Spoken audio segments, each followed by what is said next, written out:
Uma das principais características da utilização de componentes no Java e nas linguagens orientadas por objetos é que durante o runtime, isto é, durante o período em que estamos a executar a nossa aplicação, nós podemos alterar dinamicamente algumas propriedades de cada um dos componentes.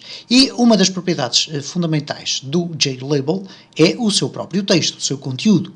E, obviamente, que dentro das nossas aplicações nós vamos querer utilizar ou tirar partido desta implementação ou deste componente e da sua respectiva propriedade, que nos permitirá apresentar texto, nomeadamente resultados, entre outras circunstâncias. E é isso que vamos ver aqui na prática neste vídeo muito simples, onde vamos aplicar alguns conceitos já adquiridos em vídeos anteriores. No vídeo anterior ficámos então aqui a conhecer o JLabel, ok? Temos aqui um label criado e temos também um botão, que neste caso é o botão que diz sair, neste caso, ok? Então o botão sair aqui neste caso não tem qualquer espécie de funcionalidade. O que nós vamos agora fazer é simplesmente o seguinte, vamos alterar aqui o nome para alterar label.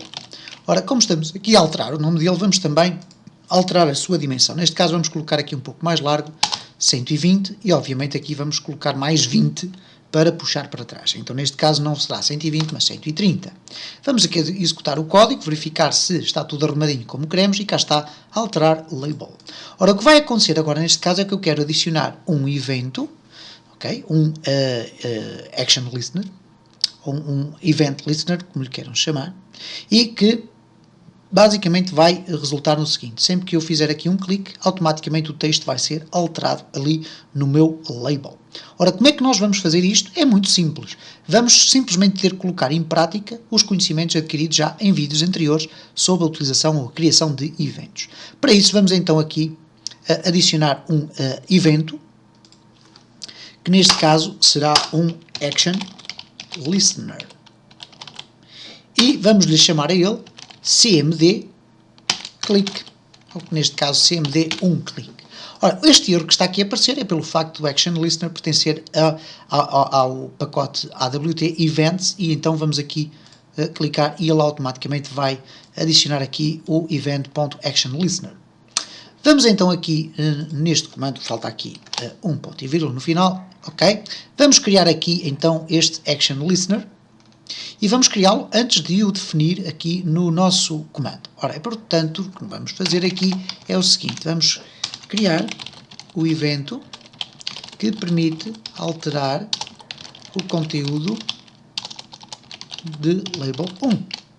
Então, para isso, vamos fazer simplesmente o seguinte, cmd click, que é o nome que nós demos aqui ao nosso Action Listener, vamos fazer da seguinte forma, é igual a new, e agora action, ok? E reparem o que é que vai acontecer. Quando pressiono Ctrl Alt, vai-me aparecer então este menu de contexto contendo as várias possibilidades de escrita, mas vai-me aparecer aqui este interface que eu vou querer utilizar, que é fazendo um duplo clique, ele vai criar o código, ok? Vamos eliminar aqui estes espaços, não retirem o override, também não vou explicar agora para que serve, não interessa, mas vamos colocar aqui então a implementação do código no interior deste espaço. E o que nós vamos aqui simplesmente colocar é o seguinte, em vez de fazermos o habitual system.out.println, etc., neste caso o que nós queremos alterar é uma propriedade de label 1. Então por isso vamos lhe chamar exatamente pelo mesmo nome, porque label 1 já vai estar criado a partir do momento em que é criado aqui, não, ok? Então vamos verificar se é possível nós, antes de termos o label 1 criado, podermos chamá-lo. Agora, vamos colocar aqui label 1, ponto, e agora set text, e no string vamos colocar aqui um literal. Neste caso, foi alterado o texto do label. Ok? Vamos colocar aqui um ponto final para ficar certinho. Ora, vamos executar e, reparem, não há qualquer espécie de problema. Temos aqui texto do label, quando clicarmos aqui em alterar label, ok? Ops, não há aqui alteração. Ora, o que é que terá falhado para não existir um erro, nem existir alteração neste caso? Ora, falta acrescentar aqui no comando 1 o seu Action Listener. Então, neste caso, cmd1.add Action Listener, e depois aqui vamos colocar cmd1click. Ok? Portanto, estamos a dizer que ele tem aqui uma ação relativamente à qual irá ser executado este código que aqui está. Vamos então executar. Vamos clicar aqui em alterar label e cá está, foi alterado o texto do label.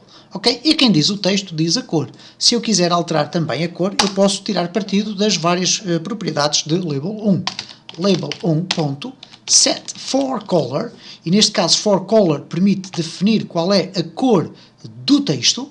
Ora, eu vou poder utilizar a estrutura color. Color, ponto, e por exemplo, red. Okay? Vou utilizar esta enumeração que automaticamente vai definir a cor vermelho. Para além de alterar o texto, vou também alterar a cor do texto.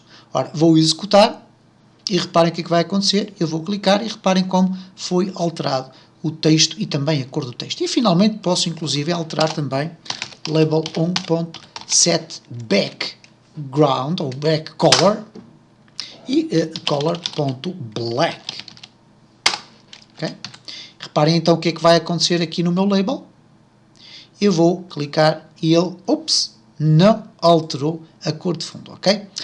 Isto há aqui um conjunto de aspectos que nós depois teremos que ver mais para a frente, mas tecnicamente seria esta a forma de nós podermos alterar diferentes tipos de propriedades de um componente.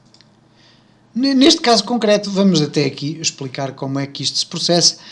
O texto está a ser alterado para vermelho porque, de facto, o texto tem cor, mas na prática, por defeito, o label 1 é completamente translúcido, transparente. Ora, para isso, nós temos que alterar uma propriedade que ele tem, que é a sua opacidade. E para isso vamos fazer aqui, basicamente isto, label 1.set opaque.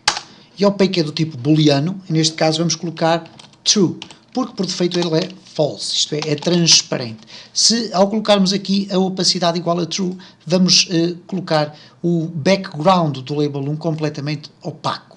E portanto nesta circunstância o que vai acontecer então é que quando eu executar aqui o meu código, ele tem aqui a cor de fundo, quando eu executar, cá está então, foi alterado o texto do label e também foi alterado o background.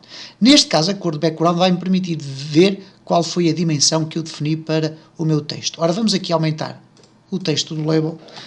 Há a técnica do macaco, que é colocar demasiado texto. E vamos ver o que é que acontece neste caso, quando eu executo e clico aqui. Reparem que vão aparecer aqui 3 pontinhos. Aquilo que se chama um efeito de auto-elipse. Isto é, o texto não cabe por completo no meu controle e, portanto, por conseguinte, o próprio Java vai acrescentar aqui 3 pontinhos a indicar que existe texto que não foi apresentado dentro do meu label, ok?